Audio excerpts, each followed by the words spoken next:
Assalamualaikum warahmatullahi wabarakatuh. Salam sejahtera buat kita semua. Om Swastiastu, Namo Buddhaya, dan salam kebajikan. Oke, teman-teman, pada video kali ini aku akan berbagi informasi kepada teman-teman semua. Jadi banyak teman-teman saya juga pada kebingungan bertanya gimana sih cara menghitung bunga deposito, entah itu di deposito BRI, BNI, BCA, dan bank-bank lainnya. Nah, di video kali ini aku akan menjelaskan mekanisme cara menghitung deposito di bank BCA. Tentunya kalau misalkan kita ngomong deposito, ngomongin masalah bunga, nah itu bunga bank itu selalu turun naik, naik turun naik. Seperti itu. Jadi per November 2020 itu data yang aku lihat di perbankan di Vivu itu BCA sekarang menepati 3,25% untuk deposito. Nah, pertanyaannya gimana sih cara menghitung bunga deposito itu kalau seandainya misalkan kita deposito 100 juta, kira-kira berapa sih dapatnya gitu ya. Nah, di sini aku akan menjelaskan kalau misalkan kita deposito itu ya nggak seperti yang kita bayangkan. Kenapa? Karena bunganya sangat kecil sekali. Nggak aku sarankan kalau misalkan kita pengen investasi itu jangan deposito. Minimal kita deposito atau investasi emas atau saham itu bisa 2 tahun ataupun nanti 5 tahun bisa 2 kali lipat gitu kan. Banyak sih sekarang investasi entah itu di saham, kalau misalkan pengen investasi emas di Pegadaian pun juga ada. Nah, kembali lagi ke topik yang tadi, gimana sih cara penghitungan deposito khususnya di bank BCA nih. Soalnya yang mau aku bahas di video kali ini yaitu di bank BCA. Nah, oke. Jadi gini, anggap saja misalkan saya deposito 100 juta. Sekarang itu bunganya itu 3,25%. Gimana cara penghitungannya? Nah, penghitungannya ini rumusnya ini yaitu nilai deposito dikali bunga terus dikali tenor itu misalkan kita deposito 1 bulan, 3 bulan, 6 bulan, ataupun 1 tahun. Nah, setelah itu dipotong pajak 20%, karena deposito itu ada pajak 20%. Nah, gimana cara pembagiannya? Nah, yang pertama, misalkan kita seandainya deposito 100 juta. Anggaplah bunganya itu 3,25%.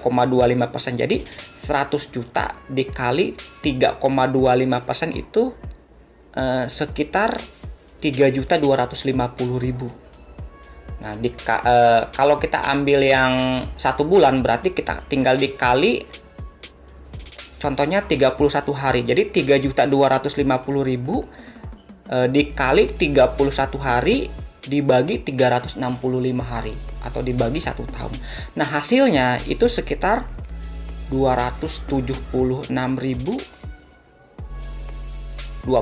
rupiah. Itu pun dipotong pajak 20%.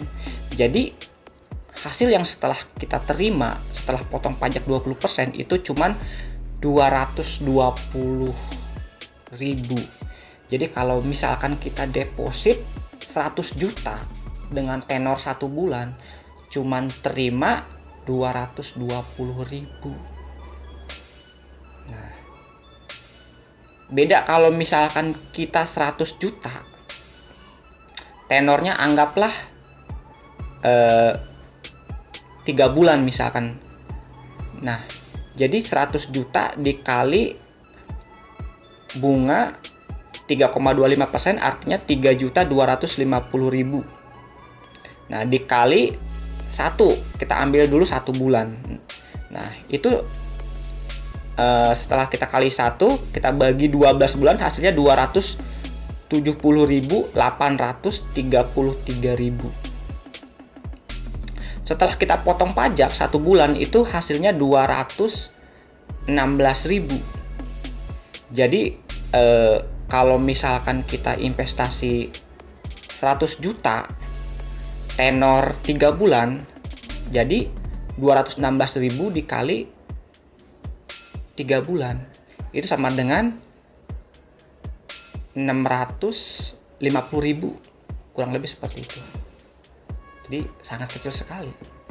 Kalau seandainya kita deposit di Bank BCA senilai 100 juta rupiah dalam tenor 1 bulan, cuman terima 220.000 rupiah setelah potong pajak. Kecil sekali.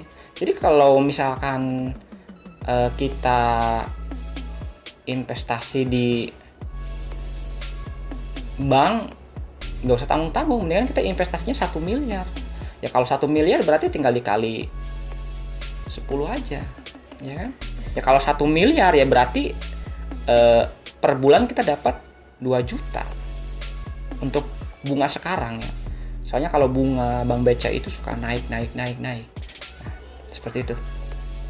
Jadi khusus per tenor kalau 100 juta dikali 3,25% itu cuman nerimanya 216.000. Kalau tenornya 3 bulan ya 216.000 dikali 3 aja berarti sekitar 16.000 ya 50.000. 650.000 per 3 bulan. Seperti itu. Jadi kalau teman-teman mau investasi ya tahulah investasinya di emas aja.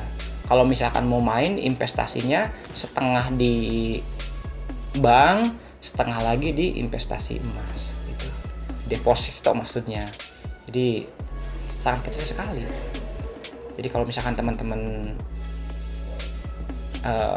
depositnya 1 miliar atau 2 miliar, nah itu nggak apa-apa, aman dengan deposito di BCA. Seperti itu teman-teman. Jadi kalau buat teman-teman yang penasaran berapa sih kalau deposito 100 juta tenor berapa bulan, nah udah saya jawab ya. Seperti itu teman-teman. Oke teman-teman, terima kasih.